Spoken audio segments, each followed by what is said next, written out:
In the chaos of World War II, battlefields became graveyards and hospitals became the last line between life and death. But amid the fire, fear, and endless bloodshed, one woman stood apart, and not as a soldier, not as a spy, but as a healer. Her name was Elise Müller, a German nurse whose heart defied borders. While the world was divided by flags and hatred, she crossed those lines with nothing but a white bandage and a prayer. In 1943, deep in the forests near the French-German border, Elise worked in a field hospital that shifted with the front lines. One day she was treating German soldiers retreating from Allied fire, and the next, she was hiding wounded British men in the cellar, bandaging their wounds by candlelight, whispering to them in broken English, "You're safe now." Both sides would have called her a traitor if they knew. To the Germans, she was disobeying orders. To the Allies, she was the enemy. But Elise didn't care. In her eyes, blood was blood, and pain sounded the same in every language. Her compassion became her weapon, her courage her rebellion.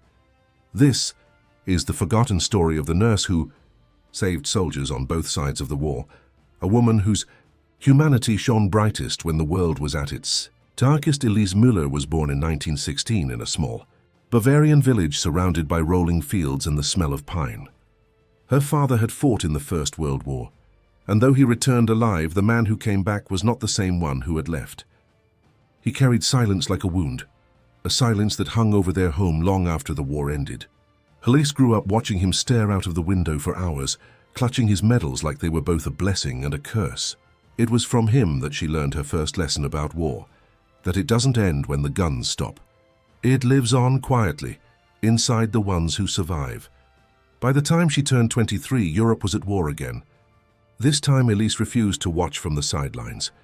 She joined the German Red Cross, not out of loyalty to Hitler's Reich, but because she wanted to help the wounded, any wounded. She believed naively at first that compassion could survive even in the madness of war. Her first assignment was in a military hospital in Belgium, where she treated endless lines of soldiers brought in from the front. Many were barely older than boys, their faces ghost pale under the flickering lamps. Some cried for their mothers, others stared blankly, their minds already gone somewhere the war couldn't reach. It didn't take long for Elise to see that medicine was often a lie in war. Supplies were scarce, painkillers rarer still, and the doctors had learned to choose who would live and who would die with frightening speed. But Elise refused to play God. She patched every wound she could, whispered comfort into dying ears, and stayed awake long after her shift ended. Her hands became cracked from scrubbing blood and disinfectant, but her spirit remained unbroken, at least for a while. In 1943, she was transferred to a field hospital on the outskirts of the Vosges Mountains, close to the French-German border. The front line moved so frequently that the hospital's tents had to be packed and unpacked every few days. The staff lived in constant fear of bombing raids, and the forest echoed with distant artillery day and night. It was there, in that limbo between life and death, that Elise made her first choice that would change everything. One evening, while she was cleaning instruments, 2 German soldiers dragged in a man wearing a tattered British uniform. He'd been found half buried under debris after a skirmish near a village. The officer in charge ordered him taken outside. "He's the enemy," he barked. "We don't waste medicine on them." But when Elise looked at the man, bleeding from a deep wound in his side, gasping for air, she saw not an enemy but a human being on the edge of death. When the officer turned his back, she dragged the wounded soldier into the storage tent and locked the flap. She tore strips from her apron and pressed them to his wound, whispering, "Stay quiet. I'll come back when they're asleep." That night, under the dim light of a lantern, Elise stitched his wound closed with trembling hands. The man, Private Thomas Clark, she would later learn, opened his eyes just long enough to whisper a hoarse "thank you" before losing consciousness again. For the next 2 days, she snuck him food and water, hiding him beneath crates whenever patrols came through. When Thomas was strong enough to move, she waited for the right moment, a supply convoy leaving for the next village, and disguised him in an old German coat, smuggling him inside one of the wagons. He disappeared into the night, leaving behind only a small silver cross on her cot with a note that read, "You didn't see an enemy. You saw me. Thank you." From that night on, Elise knew she could never turn back. The war was no longer about nations for her. It was about choices. Each time a wounded man came through the tent, she didn't see a uniform. She saw someone's son, someone's husband, someone's brother. Word quietly spread among the Allied prisoners that a nurse with kind eyes sometimes appeared where she wasn't supposed to be. Some said she was a ghost. Others called her an angel. In reality, she was walking a razor's edge. German military police had begun investigating missing prisoners from nearby camps. Rumors circulated about sympathizers aiding the enemy. Elise burned with fear every time someone looked at her too long. She kept her head down, her face calm, but inside, her heart pounded with every step. Still, she didn't stop. Each act of mercy only deepened her defiance. One night, a bombing raid tore through the valley. Explosions shook the ground as she and a few nurses rushed into the open field to drag the wounded back under cover. A nearby German medic shouted, "Leave them! They're done for!" But Elise ignored him.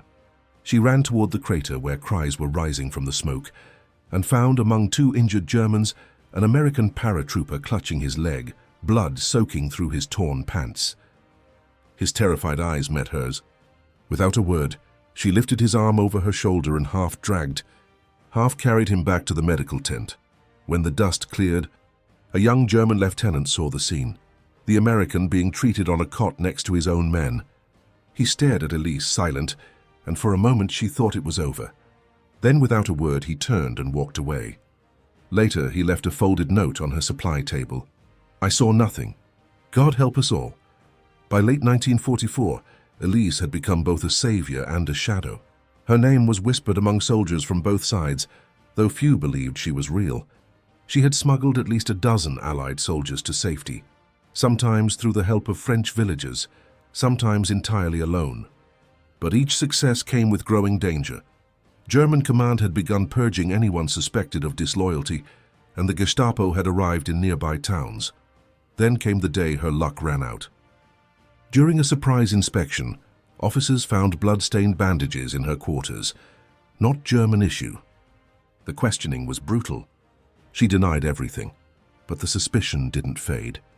The officers ordered her reassignment to a frontline hospital near Cologne, place so dangerous it was known among medics as the waiting room of death. They thought she wouldn't last long there, but even there, Elise refused to stop. As Allied forces advanced, she continued treating whoever came through the door. There were nights when German soldiers shared the same ward with captured Americans, both unaware that the woman changing their bandages had saved them from killing each other hours earlier. The war was collapsing, but Elise's resolve never did. When the bombs began to fall over Cologne in early 1945, she stayed inside the hospital as others fled. Her colleagues begged her to leave, but she answered simply, "If they can't run, I won't either." When the smoke finally cleared and Allied troops entered the ruins days later, they found the hospital's basement still intact. Inside, a group of wounded soldiers, German and Allied alike, sat around a single flickering lamp. And in the center, lying peacefully with her hands folded over a blood-stained apron, was Elise Müller. She had died where she stood, shielding two patients from the collapsing ceiling. The soldiers who survived that night never forgot her. They buried her outside the hospital garden, marking the spot with a cross made from broken rifle wood. One of the American officers wrote later, "She was the only person in that war who made both sides feel human again." Years later, when the war was only a memory, villagers rebuilt the hospital as a memorial. A plaque on the wall bears her name, not as a nurse of the German army, nor as a hero of any flag, but simply Elise Müller. She healed without asking who you were. In the months following Elise Müller's death, her story began to travel. Quietly at first, passed from one soldier to another, then whispered among the wounded in field hospitals on both sides. No one knew her name at first. To some, she was the nurse of the border, to others, the angel in grey. Each retelling changed slightly, but one thing never did: the memory of her eyes. Everyone who survived spoke of them, steady, calm, unafraid, as if she carried something inside her that war couldn't reach. But before her final days, before she became a legend, Elise had lived through moments that tested every ounce of her faith and courage. In the late autumn of 1944, the war had turned. German forces were retreating on every front. Food was scarce, and the hospitals were overflowing with men whose bodies were broken and spirits crushed. Elise, now hardened by years of death, began keeping a journal. Short notes scrawled on scraps of paper she hid inside the folds of her uniform. They weren't about strategy or politics. They were about the people she treated. "A man from Leipzig," one entry read, "cried for his child. He died still whispering her name." Another said, "A British soldier apologized to me for being shot. He said he was sorry for the trouble." Each page carried fragments of humanity in a world determined to erase it. But hidden between the lines was something more, a secret network she had built with other nurses and locals to smuggle wounded Allied soldiers across enemy lines. They called themselves the Silent Hands. Elise's closest ally was a French nun named Sister Colette, who ran a small chapel in the nearby village of Saverne. To the outside world, it looked like a place of worship. But beneath the altar was a hidden cellar lined with cots, blankets, and stolen medical supplies. Under the cover of darkness, Elise and Colette would guide injured soldiers through forest paths, using faint lanterns covered in cloth to avoid detection. They learned to read the sky, how to move when the moon was low, when the dogs were silent, when the wind carried sound away. Some nights they saved just one man, other nights several. Each time Elise returned before dawn, her hands trembling, her uniform wet with rain and blood. The risk was enormous. German patrols roamed the forests, and anyone caught aiding the enemy faced immediate execution. But Elise no longer feared death. What terrified her was the thought of losing her humanity, of becoming numb to the suffering around her. And so she carried on, even when exhaustion blurred her vision and her lungs ached from the cold. One night in December 1944, her convoy was intercepted near a burned-out farmhouse. She and two local farmers were escorting a wounded Canadian pilot to safety when headlights appeared suddenly through the trees. They dove into a ditch, pressing their faces into the mud as boots crunched nearby. Elise could hear the muffled German voices, one of them a commander she recognized from her own camp. Her heart pounded so loudly she thought they'd hear it. Then a miracle. Thunder rolled overhead. A burst of rain swept through, and the patrol turned back toward the road. Elise stayed frozen until the sounds faded completely. When she finally rose, shaking, the pilot reached out, gripping her wrist weakly. "You saved me," he whispered. But Elise only shook her head. "No," she said quietly. "The storm did. That pilot, years later, would tell journalists that he owed his life to a nurse who looked like she belonged to both heaven and hell. He would never learn her name, but he kept the strip of fabric she'd torn from her sleeve to bind his wound. It was the last thing he held before he died in old age." By early 1945, the Gestapo had grown suspicious of strange movements near Elise's unit. A captured courier confessed under interrogation that a nurse had been passing messages between resistance groups and Allied scouts. The officers didn't have proof, but they didn't need it. They began watching everyone. Elise noticed it almost immediately. The sudden silences when she entered a tent, the way her superior's eyes lingered too long on her hands. She tried to stay invisible, but her conscience betrayed her. One night, she found a group of young German conscripts lying in the mud after a bombing raid. Barely 16, their faces smeared with ash and terror. She gathered them into the tent and began treating them despite direct orders to leave the wounded for evacuation.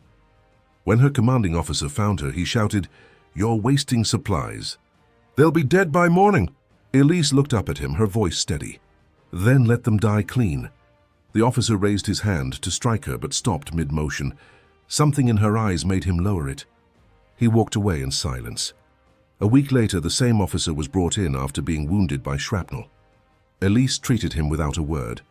As he lay there, he whispered, "You should have let me go." She replied softly, "That's not my choice to make." The day before she was sent to Cologne, Elise wrote one final note to Sister Colette. "If I do not return, do not pray for my soul. Pray for those I could not reach. I am not afraid. I only wish I had more hands." When Allied forces advanced into Germany, chaos consumed the front lines. Bombs rained down day and night. In the ruins of Cologne, Elise found herself surrounded by hundreds of wounded, German and Allied alike. Supplies were gone, communication was cut, and the doctors had fled. She became everything at once: nurse, surgeon, mother, priest.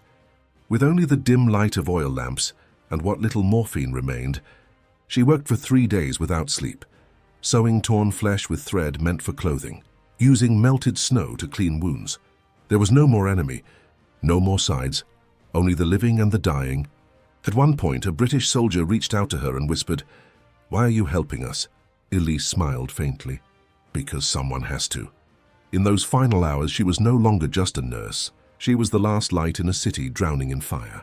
And though her body would fail, her spirit endured in every man she saved. When the war ended, and the world tried to rebuild what it had destroyed, stories like Elise's were hard to prove, too incredible to believe, too human to fit neatly into official history. But those who had seen her never forgot. Allied soldiers who survived because of her told their families about the German nurse who saved us when her own army wouldn't. German veterans spoke her name in hushed reverence, saying she was what we were supposed to be. In 1953, a British journalist tracing the stories of war survivors stumbled upon a letter in a French convent. It was written in Elise's handwriting, dated a week before her death. It read, "They told me to heal our men, but I have learned that there are no our and their. There is only the wounded. If that is treason, then I am guilty. But I will never apologize for loving life more than victory." That letter would later become part of a war museum exhibit titled The Forgotten Healers. Her Ruhiu photo, one of the few that survived, shows a young woman with tired eyes and a faint smile, her hair tucked neatly under a nurse's cap. Behind her, a tent flaps in the wind. The world may not have built statues for Elise Müller, but her memory became a quiet monument in the hearts of those who learned her story. Generations later, nurses in Germany and France still leave small white flowers by her grave, a tradition started by Sister Colette herself. The inscription on her tombstone, carved years after the war, reads in both German and English, "Sie sah keine Feinde, nur Leben." She saw no enemies, only life, and maybe that's what made her story endure. In a world built on division, she chose compassion. When the world demanded hate, she offered healing. And when death surrounded her, she didn't look away. She reached out her hand even now. In the archives of war history, her name appears only in fragments, a footnote, a rumor, a half-documented act of courage. But every time someone reads about her, she lives again. The nurse who dared to believe that mercy was stronger than war. The field hospital trembled under the distant thunder of artillery. The canvas walls swayed, the air filled with the mingling scent of iodine and blood. Anna sat by a soldier whose pulse was fading fast. A German officer, no older than 22. His lips quivered as he whispered, "Danke, Schwester," before going silent. She closed his eyes gently and exhaled, feeling the weight of another soul lost to the madness of war. But before she could rest, another stretcher arrived. This time it carried an Allied soldier, his uniform torn and soaked crimson. The two men, enemies by flag, now lay side by side beneath her care. As night fell, Anna's lantern flickered low, casting trembling shadows on her worn face. She had long stopped distinguishing between sides. Blood was blood, pain was pain. But not everyone shared her conviction. One evening, a group of German soldiers stormed in, shouting orders. Their commander demanded that she stop treating Allied prisoners. "They're the enemy!" he barked. Anna stood her ground, her voice steady though her heart pounded in her chest. "In this tent no one is the enemy," she replied. The commander's face hardened. He raised his pistol, but before he could act, an explosion rocked the ground outside. Dust rained down as everyone dove for cover. When the chaos settled, Anna rose from the ground, coughing through the haze. The commander was gone, struck by falling debris. Without hesitation, Anna returned to the wounded, hands trembling but determined. That night, she performed surgeries by candlelight, sewing flesh and saving lives until her fingers bled. Her clothes were soaked in blood, some from Germans, some from Allies, and she no longer knew whose life she was saving, only that she had to. The sounds of war outside became a distant echo, drowned by the rhythm of her work. Days later, word spread among the soldiers about a nurse who didn't see sides, only suffering. Wounded men whispered her name like a prayer, the angel of the field. When the lines shifted again and the Allies advanced, Anna's hospital found itself trapped between retreating Germans and advancing Allied troops. Shells tore through the horizon. the wounded screamed. Smoke and chaos filled the valley. Anna refused to leave even when others fled. She moved from one bed to another, whispering words of comfort, clutching trembling hands. Bullets pierced the tent, yet she didn't flinch. Then came the moment that would define her forever.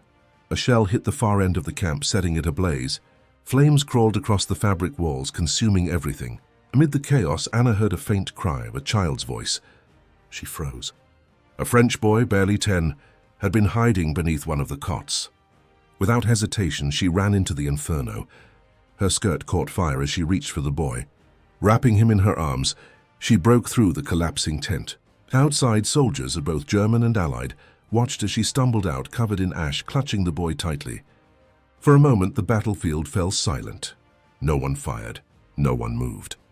In that fragile moment, Anna had done the impossible. She had stopped the war, even if only for a heartbeat. Both sides watched her, their weapons lowered, their hearts unsure of what to feel. The child in her arms wept softly as Anna smiled weakly, her face streaked with soot and tears. Then, without warning, a stray shell exploded nearby. The blast threw her to the ground. The boy survived. Anna did not. When the battle ended, soldiers from both armies searched the wreckage.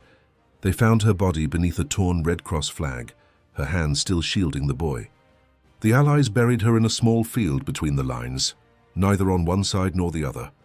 A single wooden cross marked her grave. Someone had written in both English and German, "She healed where others destroyed. She loved where others hated." Years later, long after the guns had gone silent, veterans from both sides would tell stories of her. The nurse who risked everything to save lives, even those the world called enemies. For many, she became more than a memory.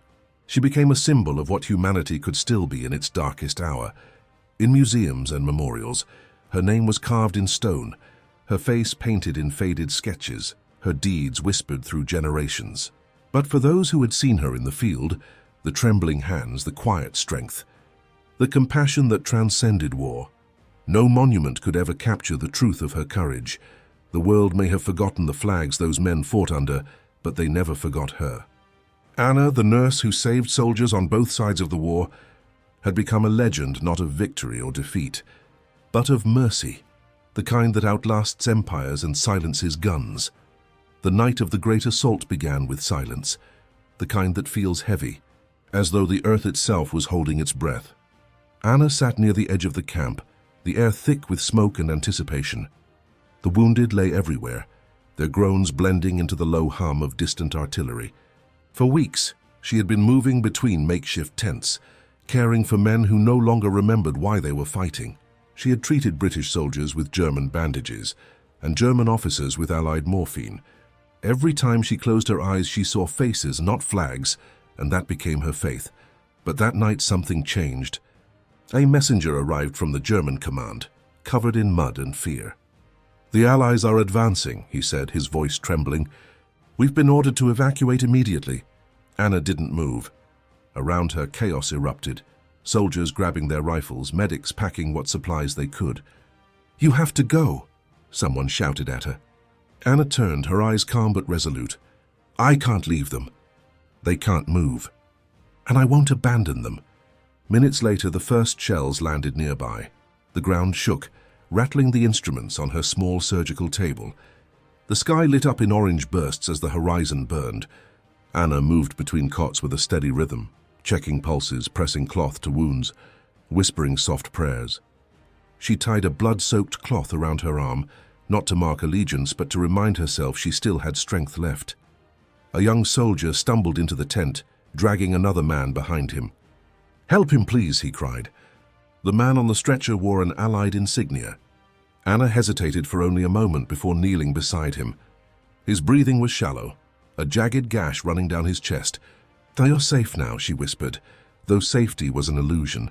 She worked quickly, hands moving with practiced precision despite the deafening explosions outside. When she looked up, the German soldier who had brought him was still there, watching silently, tears in his eyes. "Why?" he finally asked, his voice almost a whisper. "He's the enemy." Anna met his gaze. Pain doesn't have a side. Before he could respond, another shell exploded close enough to tear through the outer wall. A storm of dust and fire consumed the tent. Anna threw herself over her patient, shielding him with her body. When the smoke cleared, part of the tent had collapsed. She coughed, blood dripping from a cut on her forehead, but she didn't stop. She crawled out, dragged the injured man to a nearby trench, and then returned to help more. Every trip back into the burning hospital felt like a walk into death, but she never hesitated. By dawn, she had saved more than a dozen lives, both German and Allied, carrying them one by one through the wreckage. Her arms trembled, her uniform blackened by smoke. Her lungs burned with each breath, but she didn't care.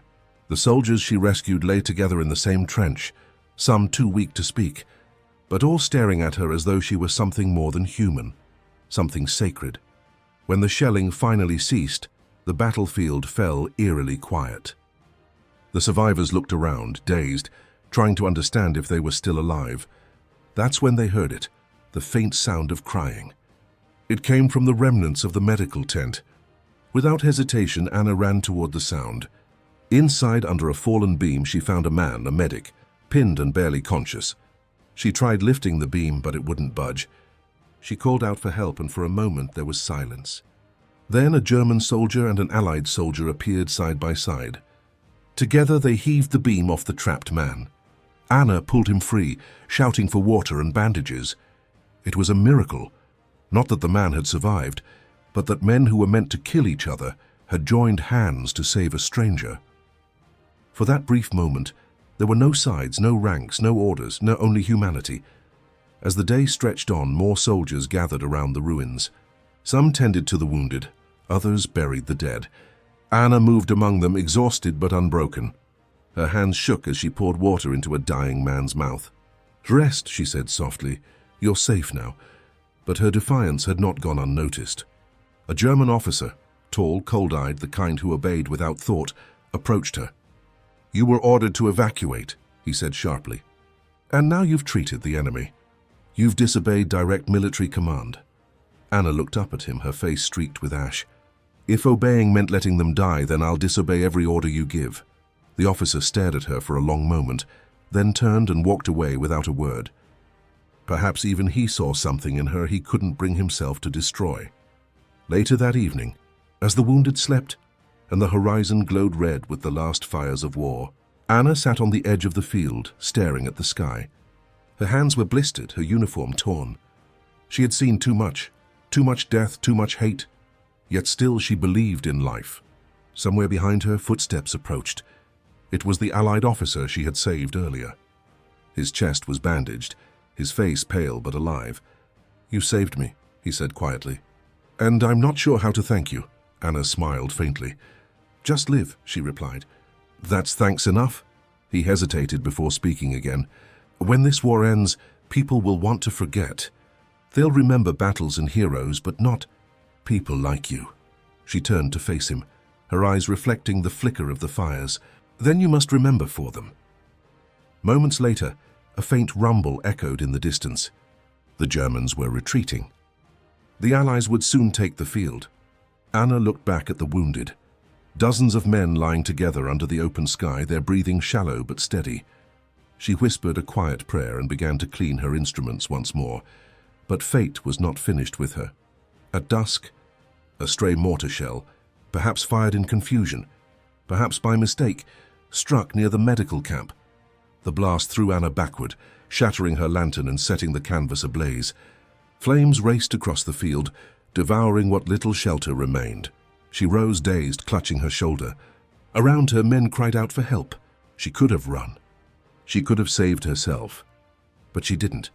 She turned back toward the fire. One by one, she pulled the wounded from the flames, coughing through the smoke. Her vision blurred, her breath ragged, but she refused to stop. Every time she reached the edge of the camp, she went back in again. The soldiers watched in disbelief, German and Allied alike, as the nurse risked everything to save them all. Finally, as she carried the last man to safety, the structure behind her collapsed in a roar of fire and debris. The men dragged her away, shouting her name. Her body was burned, her breathing shallow. She looked up at the faces surrounding her, soldiers from both sides, and smiled faintly. "It's over," she whispered. "You're safe now." Then she closed her eyes. The war raged on for a few more days, but that night on that field, something far greater ended. the belief that compassion belonged only to one flag. When the fighting finally ceased, the soldiers buried her where she fell, marking her grave with a cross made from the burnt wood of her tent. Beneath it, they carved her name, not her rank, not her nationality, just Anna. And for years after the guns had fallen silent, her story was told in hushed voices. Men who had once sworn to hate one another shared her memory over campfires, in hospital beds, and in the quiet moments between nightmares. They called her the nurse who saved both sides. She became legend, not for the lives she saved, but for the hearts she changed. On that scorched field, amid death and ruin, Anna had proved something the world had forgotten. That courage is not only found in battle, but in mercy, and that one woman's compassion could silence the war. If only for a moment. When the war finally ended, the guns fell silent, but the memory of that nameless field lingered like a ghost in the minds of those who had survived. Among the ruins of Europe, soldiers returned home, some to victory, some to grief, yet all carried with them a story they couldn't forget. The story of a nurse who had refused to see enemies where she only saw human beings. Her name, whispered in barracks and hospitals long after the fighting stopped, became a quiet symbol of what the war had cost and what little humanity it had left behind. In the years that followed, both Allied and German veterans made pilgrimages to that lonely field near the border. There in the tall grass stood a weathered wooden cross marked with a single word, Anna. No nation claimed her, and perhaps that was the way it should have been. She belonged to no one and to everyone at once, a daughter of war who had chosen peace. Around her grave, they would lay both British poppies and German edelweiss, the two flowers blending together in the wind, like her final act of unity. Letters were written, reports filed, but none could capture who she truly was. The military called her a nurse. Those she saved called her an angel, but in truth she was simply human, and that was her greatest strength. In a world split by violence and revenge, Anna proved that courage wasn't only about charging into battle. Sometimes it meant standing still, in the middle of chaos, as in saying no. No to hate, no to orders, no to the idea that compassion should ever have a side. Decades later, a small memorial was built on that field, not by governments, but by the very men she had saved. There were no flags, no speeches, no names etched in stone, just a simple inscription that read, "She healed both sides." Tourists rarely visit it now. It lies forgotten, covered in moss and silence. But sometimes when the wind passes through the valley, the tall grass bends as if bowing to something unseen. Her story reminds us that in every war, no matter how vast, no matter how brutal, there are still moments when humanity breaks through the darkness. Anna's life may have ended in fire, but her mercy left a light that no war could extinguish, because in the end, the greatest victory doesn't belong to armies or nations. It belongs to those who choose kindness when the world chooses destruction. And that, more than any medal or monument, is why Anna's name still echoes softly across time, reminding us that even in war, compassion can be the bravest act of all. In the heart of World War II, where mercy was rare and death was everywhere, one woman dared to choose humanity over hatred. Anna Müller, a field nurse stationed near the front lines, became a silent miracle worker. When others obeyed orders to retreat or divide, she stayed behind, treating anyone who bled, no matter what uniform they wore. To her, pain had no nationality, and compassion didn't need permission. She risked her life countless times, pulling the wounded from burning tents, bandaging enemies side by side, and defying her superiors to protect those the war had marked for death. Her final act, saving men from both armies during a bombardment, cost her everything, but it gave others their lives. Soldiers who once swore to hate each other later buried her together, marking her grave not with rank or allegiance, but a single word, Anna. Her legacy outlived the war she died in. Even decades later, veterans spoke of her not as a nurse or a hero, but as proof that even in humanity's darkest hour, kindness could still shine through. Her courage wasn't found in defiance of bullets, but in defiance of hatred. If Anna's story moved you, take a moment to honor the quiet heroes of history, the ones who didn't fight for flags but for lives. Subscribe to the channel for more forgotten stories of World War II, tales of bravery, sacrifice, and the human heart that refused to surrender even when the world demanded it.